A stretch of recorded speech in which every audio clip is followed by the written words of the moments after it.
Dans la grande famille des 10, je voudrais la dyslexie. On voit ça tout de suite avec mes invités.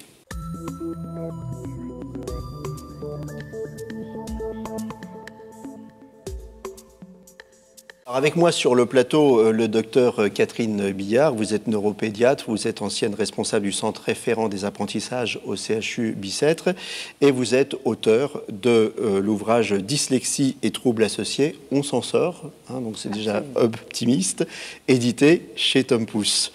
Et avec moi aussi sur le plateau, Barnabé Favre-Taillaz. Vous êtes dyslexique et vous êtes notre témoin. Vous avez eu la gentillesse de venir témoigner sur le plateau. Alors Barnabé, quand vous étiez petit, un jour on vous a dit « vous êtes dyslexique ». Alors vous n'avez pas trop compris ce que c'était, mais vous disiez à vos copains « moi je suis dyslexique ». Voilà, j'avais pas trop compris. Je suis arrivé devant mes copains, j'ai fait je suis dyslexique les gars ». Ils m'ont fait « c'est quoi ?» J'ai fait « voilà, j'avais mis un mot sur mon handicap, sur ma difficulté. Pour l'écriture, pour vous, c'était de la phonétique au début, l'écriture, c'est ça? Oui, entre pour avec un E, salut que j'écrivais plus alu avec des H. Mettiez des H un peu partout, vous remplaciez des lettres parfois. Oui, j'aimais bien les H, je ne sais pas pourquoi. Ouais. Voilà, donc entre différents mots, là où je suis encore des fautes maintenant, un E, AI, un AN, EN, AN, et accent, je ne fais pas tellement la différence. Alors, ça a été dur avec les profs, et vous me dites, il y avait un prof, par exemple, qui vous refusait l'ordi, vous ne compreniez pas ça? Oui. Vous m'avez dit, c'est un peu comme si on enlevait les lunettes à un myope. C'est ça. J'ai été à la bonne école avant, on m'a dit que j'avais le droit à un ordinateur. Donc, quand j'ai changé d'école, j'ai un prof qui voyait que je travaillais bien, j'avais mon ordinateur, et il dit, vu que tu es bon, on va te retirer ton ordinateur, ça ne te sert à rien. Qui penserait à retirer une paire de lunettes à quelqu'un qui voit mal? Je trouve ça assez étrange. Après, j'ai pu... je lui ai dit non et je prenais quand même mon ordinateur en cours. J'ai rencontré quelques élèves qui justement, avaient peur d'être différents à cause de l'ordinateur. J'ai essayé d'en aider quelques-uns, mais il y en a qui n'ont jamais vraiment voulu par la peur de la différence, plus qu'autre chose. Alors aujourd'hui, vous avez fait des études, vous avez fait un bac pro, vous avez fait un BTS, une licence pro mécatronique, vous avez un job, vous occupez des trains de chantier, les gros trains qui remplacent les rails, hein, c'est ça? C'est exactement ça. Voilà. Vous avez une vie normale, on va dire, sauf que aujourd'hui encore, lire et comprendre vous demande plus de temps, et en fait c'est ça votre handicap, c'est que vous êtes obligé de passer plus de temps que les autres, vous êtes obligé de vous concentrer, c'est ça? Par exemple, pour le travail, il y a un tableau d'affichage écrit, là où il y a les différents problèmes qu'ils ont eu dans la nuit. Pour pouvoir trouver ce que je dois faire dedans, ou les différents problèmes qu'il y a eu, pour la lecture, je suis obligé de me poser devant assez longtemps pour pouvoir savoir, et je prends beaucoup de temps à lire le mien, de temps en temps je ne prends pas le temps de lire celui des autres. Alors que ça peut être important pour la sécurité, pour savoir qui sont. Alors par exemple, pour donner une idée aux gens, quand vous allez sur Internet, on fait Google, puis vous avez des pages qui défilent comme ça, on cherche une information, alors nous, on regarde, hop, on survole, et puis on dit, tiens, hop, on essaie de picorer les trucs. Pour vous, ça c'est impossible. Il faut que vous lisiez tout. Déjà, la lecture de travers, j'y arrive pas. Ensuite, sur les sites, c'est à peu près bien organisé, mais à des moments, oui, je me perds dès que je commence à trop chercher dedans. Donc il y a un mot par là, il y a un mot par là, je suis en mode, où est-ce que c'est? Voilà. C'est long pour trouver. Donc vous êtes obligé de vous concentrer. Une pub, par exemple, faut s'arrêter pour la lire. Ça, c'est, par exemple, dans le métro, les affichages de pub. Moi, j'aime bien le métro, puisque je passe à côté, je vois rien. Je vois une image, c'est très joli. Sauf que normalement, quelqu'un qui passe devant, quand il a l'œil légèrement attiré, moi aussi je l'ai, quelqu'un va passer devant, à l'œil attiré, il va tout de suite pouvoir lire le mot. Oui. Moi, il va falloir que je m'arrête, je prenne le temps pour le lire. Ça peut être vu comme un avantage de ne pas lire les pubs. Ça fait plaisir au moins aux publicitaires, il y a au moins quelqu'un qui regarde les pubs. Voilà, il doit être content. Alors par contre, ce qui est un peu embêtant, c'est les comptes rendus dans la vie professionnelle. Là, c'est un peu compliqué pour vous. Votre chef, il craque parfois. Oui, entre mes 4, mes 9 entre mon 4, il ressemble en même temps à un 7 et en même temps à un 9, parce que j'écris ça super bien. Je suis aussi dysgraphique. Bon. Donc, mon chef, il n'arrive pas à me relire de temps en temps, du moins souvent. Donc, où je suis obligé de lui... à l'oral, il n'y a pas de problème. Quand je fais de l'écrit, je suis obligé de lui déchiffrer ce que j'ai écrit. Et quand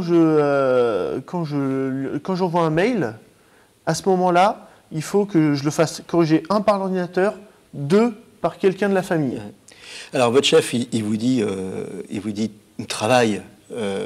Bon, sauf qu'une pathologie, ça se soigne pas avec des efforts, mais en fait, vous lui en voulez pas. Vous dites c'est parce qu'il connaît pas, il sait pas. C'est parce qu'il connaît pas, il sait pas. Et c'est pas visible. Avant, je vois ça encore avec la paire de lunettes. Avant, quelqu'un qui avait des problèmes de vue, on pourrait lui dire lis ce qui est écrit au tableau, fais des efforts, les autres y arrivent. Jusqu'à temps qu'il y ait eu la paire de lunettes qui montre qu'il a quelque chose. Nous, on commence à avoir l'ordinateur, mais l'ordinateur, il n'est pas encore partout et il n'est pas encore apprécié par tout le monde. Alors, docteur Catherine Billard, la dyslexie, ça touche environ 10% des enfants en âge scolaire. Qu'est-ce que c'est la dyslexie? Là, on a vu ce que ça donnait comme effet dans la vie de tous les jours. Barnabé, c'est un peu mélangé. Oui, mais alors, qu'est-ce que c'est? On a bien vu qu'il y avait un point essentiel, c'était l'apprentissage de la lecture et de l'écriture, de l'orthographe, qui était la grande difficulté inhabituelle, on va dire. Or, ça survient chez un enfant qui n'a aucune raison par ailleurs. Il a les lunettes, il ne voit pas bien, il entend bien et surtout, il est intelligent. Mais là, il y a des choses qui sont liées à un cerveau singulier qui expliquent ces difficultés d'apprentissage. C'est important ce que vous avez dit. Il est intelligent, ce n'est pas un problème de... Ça n'est pas un problème d'intelligence. C'est totalement différent des difficultés d'apprentissage que peuvent représenter les enfants qui ont un trouble du développement intellectuel. Ah, il est intelligent, Barnabé. Bah oui, il est intelligent, Barnabé, ça se voit.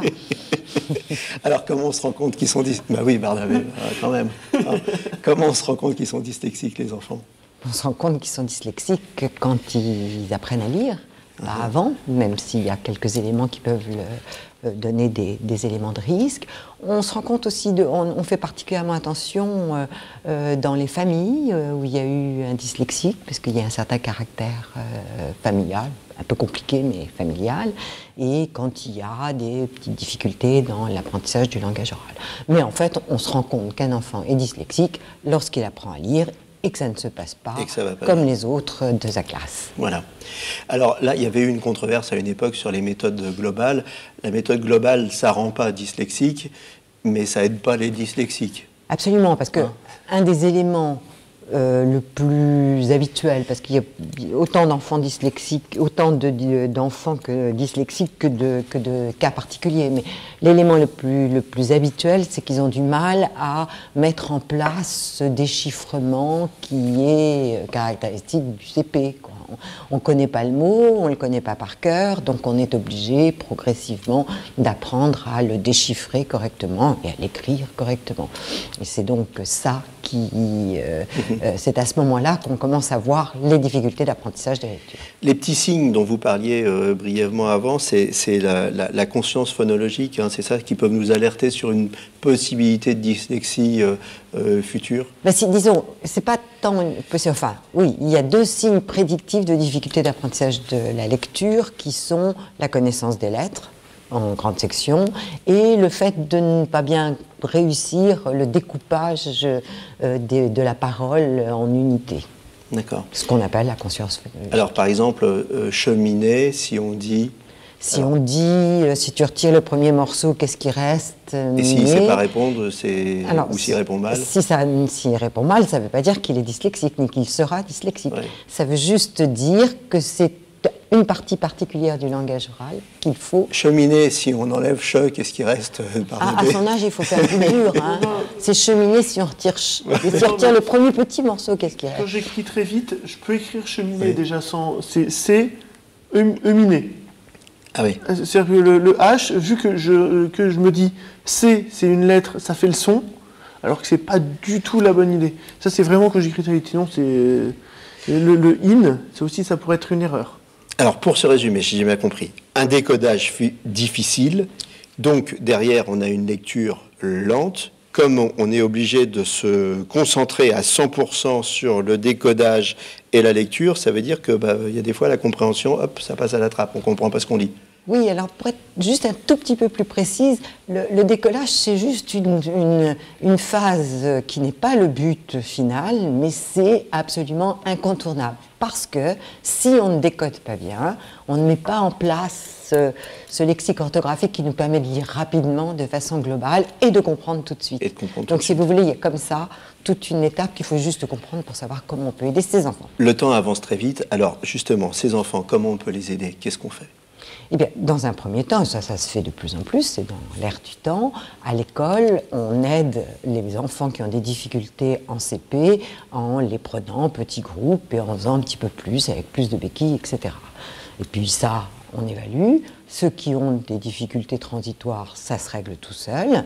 Et si ça ne se règle pas tout seul, il faut alors qu'ils soient examinés afin de mettre en place un plan de rééducation qui t'en règle. Donc ça, c'est l'orthophonie. Absolument. Okay. L'orthophonie, enfin, vous m'avez dit... C'est le médecin qui prescrit l'orthophonie, qui fait donc l'examen pour être sûr que c'est ça. Et l'orthophonie, vous m'avez dit, vaut mieux souvent pas longtemps que... Hein, c'est important cette notion. C'est important, et c'est même très important. Très important. On pourrait aller beaucoup plus vite pour les enfants si on irait plus souvent et pas longtemps plutôt que de faire une grosse séance qui est incapable. Et puis surtout d'une séance une fois par semaine qui ne suffit pas pour les enfants qui sont très en difficulté. Bien sûr. En préparant l'émission, vous m'avez dit, Barnabé, j'aimerais bien faire des exposés sur la dyslexie dans mon entreprise, parce que les gens, ils ne comprennent pas ce que c'est véritablement. Ils se rendent pas forcément compte. Comme c'est pas visible au premier abord, ça se voit que quand on me demande vraiment d'écrire ou de lire, on voit que je suis plus lent, que je mets plus de temps à pouvoir assimiler l'information qui est cachée derrière l'écriture. Je l'ai déjà fait dans mon ancienne entreprise, vu que j'étais en alternance. Là, je suis dans une autre entreprise où j'ai été en alternance aussi, et que j'étais engagé après.